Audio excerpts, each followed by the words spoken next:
আসসালামু আলাইকুম।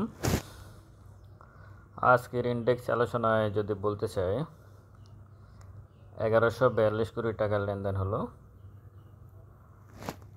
83 পয়েন্টের মতো মাইনাস। তো সকাল থেকে কিন্তু অনেকটা প্লাস ছিল, 346টা লুজার আর 56টা গেইনার, আর 23টা হচ্ছে আনচেঞ্জ। এটাকে আমি স্বাভাবিকই বলবো, কারণ হচ্ছে 1400 পয়েন্ট মাইনাস হয়েছে 6 মাসে।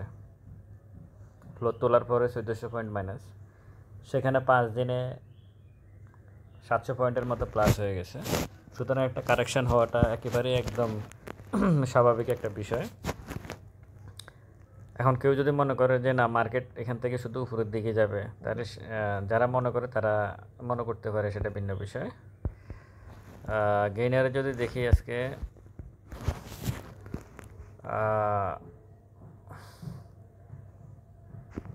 ফার্স্ট ফাইন্যান্স অ্যান্ড ইনভেস্টমেন্ট, তারপর হচ্ছে রিং শাইন। আসলে যেগুলো আছে এগুলো খুব বেশি ভালো আমি বলবো না, শুধু এই ক্ষেত্রে এবি ব্যাংকটাকে আমি বলবো। আজকে খারাপ করছে, ব্যাংক সেক্টর আজকে খারাপ করছে, বোঝা যাচ্ছে।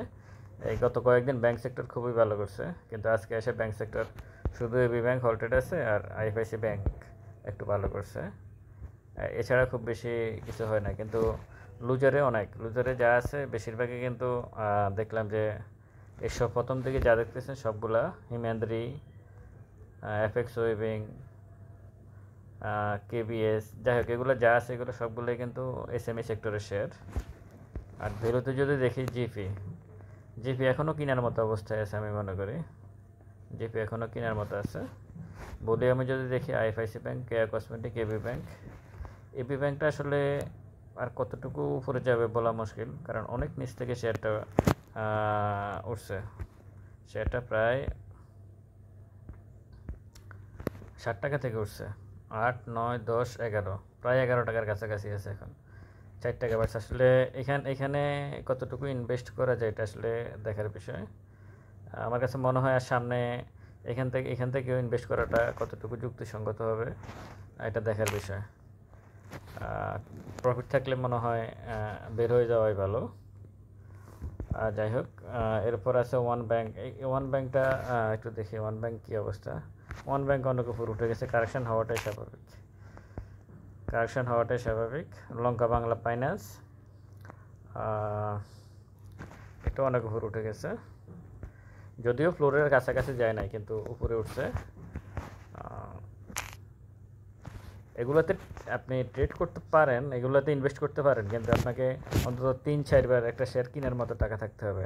মানে আপনার 1 লাখ টাকা থাকলে অন্তত 20,000 করে যাতে, বা 25,000 করে যাতে 4 বার কিনতে পারেন। এভাবে যদি করতে পারেন তখন হয়তো সেটা ভালো হয়, সেখান থেকে ভালো প্রফিটে পাওয়া যায়।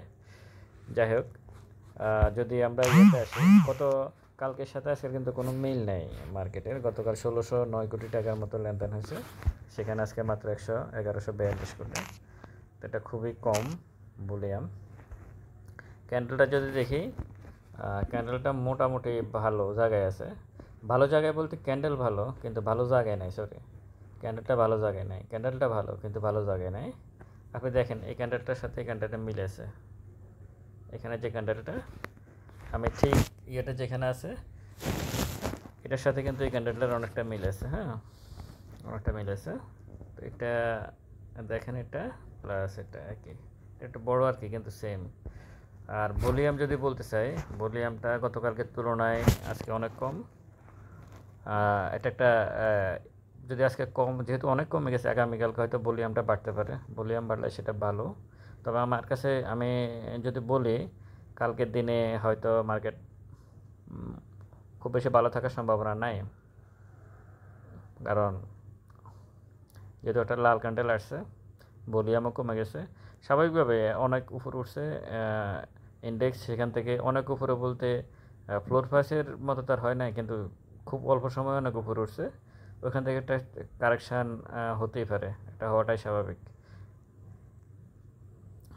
এরকম কোনো ক্যান্ডেল দেখতে তখন আসছে আবার নিচে এসে যখন একটা ক্যান্ডেল হবে, উপরে অনেক শ্যাডো, নিচে অনেক শ্যাডো, কিন্তু মাঝখানে যে বারটা সেটা ছোট, তো ওখান থেকে হয়তো মার্কেট ঘুরে যেতে পারে। ওরকম কোনো ক্যান্ডেল যদি পাওয়া যায়, এরকম কোনো ক্যান্ডেল যদি নিচে এসে পাওয়া যায়, এখানে এরকম ক্যান্ডেল, যাই হোক মার্কেট এই হচ্ছে অবস্থা। মার্কেট ঠিকই আছে, আর সমস্যা তেমন কিছু নেই। তবে হ্যাঁ, এখানে মার্কেট কিন্তু অনেক পয়েন্ট প্লাস হওয়ার পরেও কিন্তু অনেকে প্রফিট করতে পারেন নাই। শুধু ব্যাংক সেক্টরের লোকজন প্রফিট করছে কিছু, আর হচ্ছে ফাইন্যান্সিয়াল ইনস্টিটিউটগুলো যারা ছিল ওখানে কিছু প্রফিট হয়েছে, আর মিউচুয়াল ফান্ডের কিছু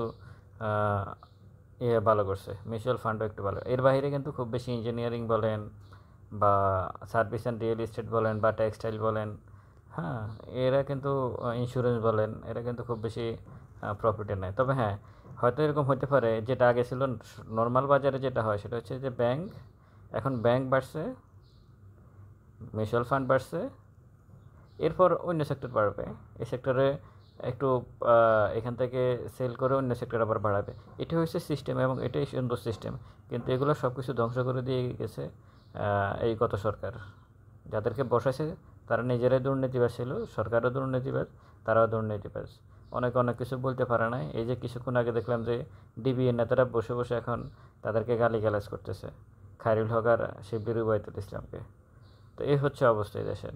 এখন সব কিছু পরিবর্তনের হাওয়া যেহেতু লাগছে, আশা করি এখানে ভালো কিছু হবে। আপনারা কখনোই উচ্চ দামে শেয়ার কিনবেন না, নিচে যেগুলো নিচে পড়ে আছে শেয়ারগুলোকে কিনবেন, তাহলে একটু প্রফিট করতে পারেন এবং 2-3 বারে যাতে কিনতে পারেন। দেখা গেছে যে একটা শেয়ার কিনছেন, 10% পড়ছে বা 20% পড়ছে, এভারেজ করে নিলেন, ওই ক্ষেত্রে হয়তো অনেক ভালো হবে। ভালো থাকবেন সবাই, আসসালামু আলাইকুম।